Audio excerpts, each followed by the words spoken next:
Say the weird thing. People are desperately seeking realness.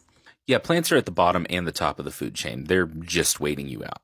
See, we are composed of the same stuff as everything else, the same component parts. And yes, we are far more than the sum of all of those parts, but ultimately something has to recycle those parts back into the system where they can be eaten by something else and then developed and used as components to make more human people and animals and other plants and things like that. And the thing that cycles those through the system are plants. Well, and fungi. But I try not to talk about them too much. I'm always a little afraid they're listening.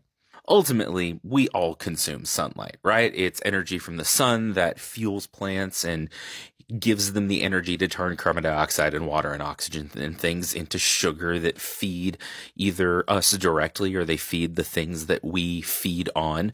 And they are sort of the engines that convert sunlight into everything else.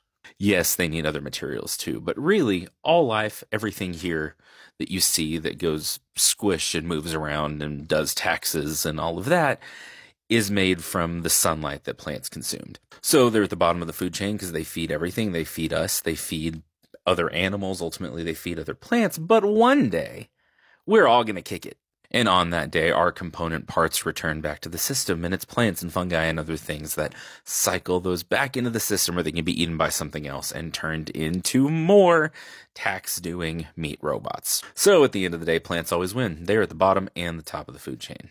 Oh yeah, back to the robot thing. You are a ball of electric jello driving a meat robot. We can talk about that next time.